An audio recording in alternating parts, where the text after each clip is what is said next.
Hello friends, welcome to question Nawal classes. मैं हूं आपका दोस्त, आपका भाई क्वेश्चन नवाल। आज एचएसएससी इंग्लिश टीजीटी इंग्लिश का जो एग्जाम हुआ था उसका हम आंसर की दे चुके हैं इंग्लिश सेक्शन की। इस पार्ट में हम करेंगे जनरल सेक्शन की इंग्लिश। जनरल सेक्शन का जो पोर्शन था उसकी आंसर की करेंगे। देखो सभी जो क्वेश्चंस का आंसर है वो एक्सपर्ट से लेने की कोशिश की है। जो टीचर्स ने बताया है वो आपका ये बताया है कि जो पेडागोजिकल सेक्शन है उसमें दो तीन क्वेश्चन जो है वो कंफ्यूजिंग है, वो ऊपर नीचे आपका हो सकता है। वो ऑफिशियल आंसर की से ही आप ज्यादा बेहतर होगा आप उनको मिलाए, मैं उनको मेंशन कर दूंगा। ठीक है, तो दो तीन नंबर इस आंसर की से आपके ऑफिशियल आंसर की से ऊपर नीचे हो सकते हैं। हो सकता है बहुत सारे ऑफिशियल आंसर की में भी आंसर गलत होते हैं, तो कोशिश करेंगे आपको सटीक का आंसर देने की। चलिए शुरुआत करते हैं। पहला, in which month the festival of Gangaur is celebrated. ये आपका होली के साथ मनाया जाता है, तो मार्च एंड अप्रैल आ जाएगा आपका। Which state is situated to the south of the Haryana, तो ये आपका आंसर आ जाएगा बी, राजस्थान। क्योंकि ये बाकी ये उत्तर प्रदेश ईस्ट में है, पंजाब नॉर्थ वेस्ट में है इसके। नेक्स्ट क्वेश्चन करते हैं। In which of the following district Haryana chinkara breeding centre is located, ये आपका आ जाएगा भिवानी। इसमें अगर आपका दो का भी पता होता है ना आपको, तो ये आप क्वेश्चन कर सकते थे। कौन सा, अगर मनोहर लाल खट्टर जी के बारे में पता है, मिनिस्ट्री ऑफ फाइनेंस है। कमलेश डांडा जी के बारे में पता है तो उनके पास क्या है, ministry of women and child development. ये भी आपको पता है तो आप इसका आंसर ए लगा सकते थे आसानी से। नेक्स्ट करते हैं। Chairman of the state public service commission is appointed by, कौन अपॉइंट करता है स्टेट पब्लिक सर्विस कमीशन के चेयरमैन को? आपका गवर्नर अपॉइंट करता है। In which of the following district Haryana national research centre on equines, आपका जो अशुओं का, घोड़ों का जो आपका नेशनल रिसर्च सेंटर है ये कहाँ है आपका? हिसार में है। Where will be the world largest herbal park be established, तो ये मोरनी हिल्स आपका पंचकुला में होने वाला है। Who was the first Sufi Sant of Haryana, तो आपका ये शेख मोहम्मद तुर्क आपका आंसर हो जाएगा इसका।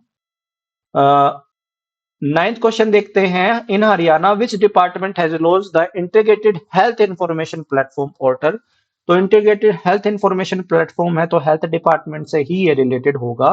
तो ये इजी सा क्वेश्चन था, आप वैसे भी कर सकते थे इसको। हरियाणा मुख्यमंत्री परिवार समृद्धि योजना MMPSY 2023 किससे रिलेटेड है? ईडब्ल्यूएस के जो 1,80,000 जिनकी सैलरी पर एनम कम है उनको 6,000 रुपए दिए जाएंगे हर महीने, तो ये ऑप्शन आपका हो जाएगा। Under government welfare scheme Rewari is home for aged and destitute, A answer हो जाएगा आपका। वृद्ध और बेसहारों के लिए जो निवास स्थान है उसके स्कीम के अंडर आता है रेवाड़ी। तो नकुल दिग्विजयम जो है आपका महाभारत से रिलेटेड है ये आपका।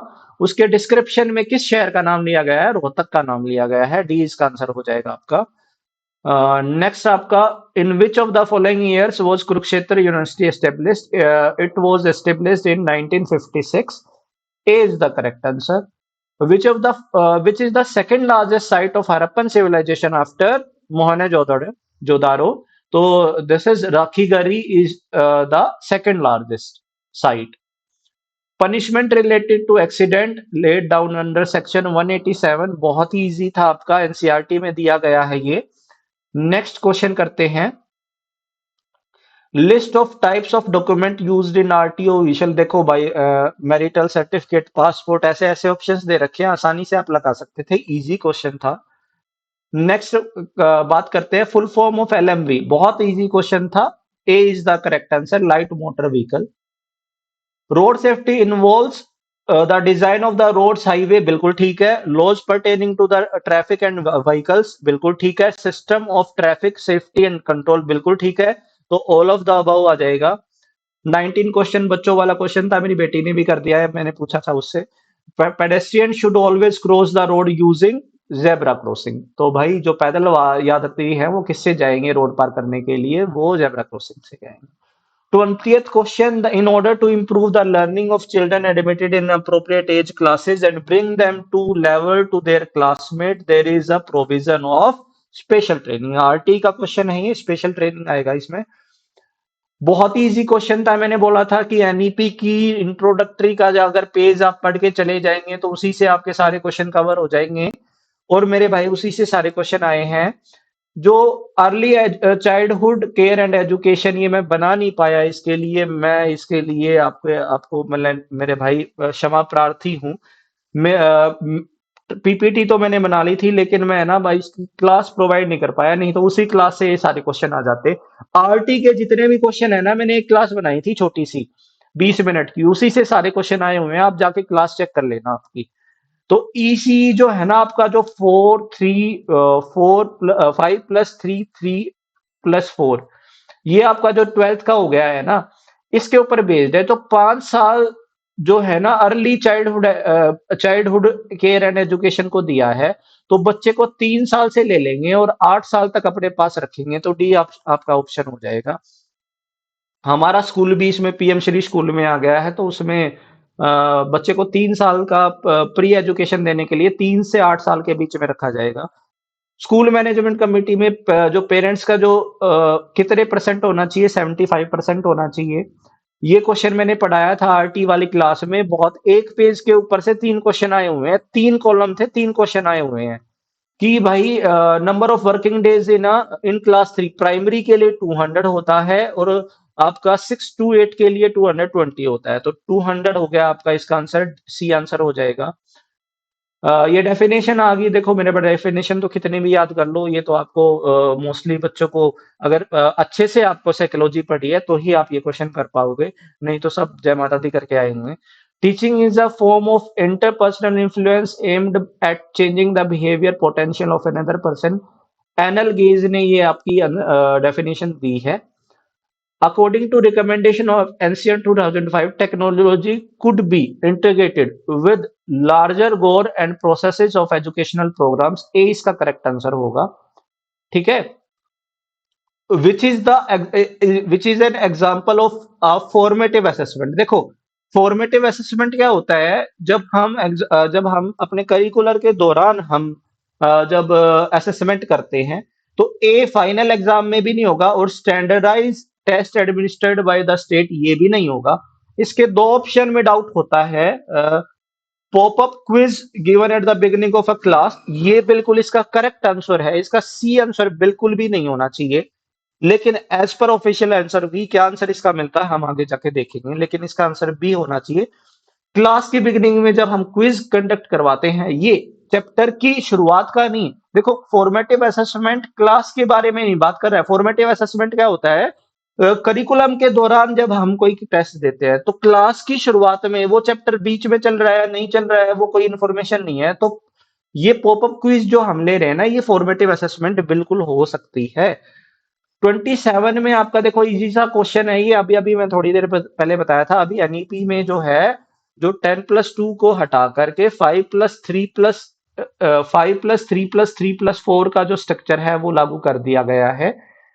इस पे काम हो रहा है, ठीक है। टीचिंग जो वर्ड है टू टीच से लिया गया है। वैसे जो है ना, एक अलग वर्ड होता है इसका, नन ऑफ अबव भी क्वेश्चन आंसर आ सकता है, ठीक है, बिल्कुल आ सकता है इसका नन ऑफ अबव, इस पे डाउट है। वैसे टू टीच को अगर देखेंगे, टू टीच से ही टीचिंग बना है, नहीं तो भाई इसके लिए जो आंसर है ना वो नन ऑफ द अबव बता सकते हैं, क्योंकि मिडल जो ईस्ट ओल्ड इंग्लिश में है ना, जो टीकन वर्ड से हमारा इंग्लिश लिया गया था। ये टीकन वर्ड, ये अजीब सा एक सिंबल होता है आपका, ऐसे बना जाता है, ठीक है, इससे लिया गया था टीचिंग वर्ड। तो नन ऑफ अबव भी आ सकता है और टू टीच भी आ सकता है मेरे भाई इसमें। Minimum number of working days, देखो ये भी उसी आरटी की क्लास से है, 45 होने चाहिए आपके। विच ऑफ द राइट, ये भी आपका उसी से दिया लिया गया है, जो मैंने आपको बोला था कि आपके ये 39 आर्टिकल है, इनको 39 सेक्शन है, इनको अच्छे से लर्न कर लो किस सेक्शन में क्या देता है। तो यहाँ पे सेक्शन 9 में आपका जो लोकल अथॉरिटी है उससे रिलेटेड आपका दिया गया है। 31 क्वेश्चन क्या है, teaching is the profession of those who gives instruction specially in elementary level भी हो गया, सेकेंडरी लेवल भी हो गया, यूनिवर्सिटी लेवल भी हो गया, तो ऑल ऑफ अबव इसमें आ जाएगा। What is the difference between impairment and disability. देखो जो डिसेबिलिटी होती है ना वो परमानेंट होती है, लेकिन जो इम्पेयरमेंट है वो कुछ समय के लिए हो सकती है, तो 20 का आंसर हो जाएगा। ठीक है। 33 जो है, dimension of mental health that school should address, ये मैंने खुद देखा है। जो एनसीईआरटी की वेबसाइट दे रखी है ना, वहां पे एक पूरा मॉड्यूल दे रखा है, तो उसके अकॉर्डिंग इसका आंसर बी बनता है, एकेडमिक, सोशल और इमोशनल। आप जाके खुद चेक कर सकते हैं, इस क्वेश्चन को सर्च करेंगे गूगल पे, तो एनसीईआरटी की वेबसाइट पे पूरा मॉड्यूल दे रखा है, कम से कम 30 से 35 पेज का। उसमें एकेडमिक, सोशल और इमोशनल ये जो क्राइटेरियाज हैं ये दे रखे हैं। अगर हम क्यूरेटिव इंटरवेंशन की बात करें आपका मेंटल हेल्थ से रिलेटेड, तो ऑफरिंग इंडिविजुअल और ग्रुप थेरेपी के थ्रू हम ये कर सकते हैं, तो इसी इसका करेक्ट आंसर हो जाएगा। Most abundant component of air is, आपको सबको पता है ये नाइट्रोजन होता है। लोअर मोस्ट लेयर जो होती है वो ट्रोपोस्फियर होती है, जिसके अंदर आदमी और जो अदर लिविंग है ऑर्गेनिज्म जो एग्जिस्ट करते हैं। 37 क्वेश्चन में मेरे भाई, इस क्वेश्चन में प्रीवियस क्वेश्चन है, एसएससी में आया हुआ क्वेश्चन है ये। इसमें पूछता है कि भाई बायोडाइवर्सिटी के लिए कौन कौन सी थ्रेट्स है, तो global warming, fragmentation of habitat और इन्वेजन ऑफ एलियन। 1 2 3 जो आंसर दे रखा है ये हमारा करेक्ट आंसर हो जाएगा इसमें। According to the Paris climate agreement, इसके अंदर 2 डिग्री सेल्सियस को human should limit global temperature rise well before below, इसमें 2 डिग्री सेल्सियस को माना गया है। 39 क्वेश्चन में अगर हम देखेंगे, which of the following cities was first one to establish a system of waste removal, ये एथेंस थी। 40th क्वेश्चन में देखेंगे, to know what climate was like in the far past scientist more often use, तो यहाँ पे ये natural records जो होते हैं, खासकर जो आपके सी से रिलेटेड जो नेचुरल रिकॉर्ड्स होते हैं, या आइस कोर्स जो होते हैं, या ट्री रिंग्स जो होते हैं, इससे ही हम क्लाइमेट के पास्ट के बारे में पता करते हैं। मोर देन 70% जो वर्ल्ड फ्रेश एयर है वो पोलर आइस के अंदर है। ठीक है। Temperature range in which most organism, ये बायोकाइनेटिक जोन, इसका आंसर हो जाएगा, A is the correct answer. 43rd में डेवलपमेंट ऑफ सॉइल, यहाँ पे पैडा जो development of soil from parent rock जो है, ये पैडोजेनेसिस आ जाएगा इसका आंसर। 44 में what is the disadvantages of non renewable energy resources, ये क्या होता है, लिमिटेड अवेलेबिलिटी होता है, सीमित हमारी उपलब्धता होती है इसमें। Which country is known as land of 1000 lakes, ये तो बहुत फेमस है, फिनलैंड। आप इंस्टाग्राम पे भी देखते होंगे, ये देखो। Which poet has called Saheb Dewan the tea collector in Haryana as Musahib, this is Surdas, Surdas को कहा गया था मुसाहिब। 47 में आपका आंसर हो जाएगा सी, डायरेक्टली मैं बता देता हूं, लिस्ट आप अपने आप कर लेना। 48 में आंसर हो जाएगा आपका जो स्टेट विजिलेंस ब्यूरो को बदल के नाम रख दिया गया है, एंटी एंटी करप्शन ब्यूरो। ठीक है। विच medal did Aman Sehrawat, gold medal जीता था इन्होंने जो जागरेब ओपन रेसलिंग चैंपियनशिप हुई थी उसमें इन्होंने गोल्ड मेडल जीता था। और वैन डिड स्वच्छ हरियाणा स्वच्छ भारत अभियान, 1 नवंबर 2014 में ये शुरू किया गया था। तो ये थी आपके आंसर की। एक दो क्वेश्चन ऑफिशियल आंसर की के ऊपर हो सकता है, मैंने पहले ही बोल दिया है मेरे भाई, क्रिटिसाइज नहीं करेंगे उस चीज के लिए। जिन बच्चों के आप शेयर करें ज्यादा से ज्यादा बच्चों के साथ। ठीक है, चलिए आज के लिए इतना ही। Have a nice day and take care.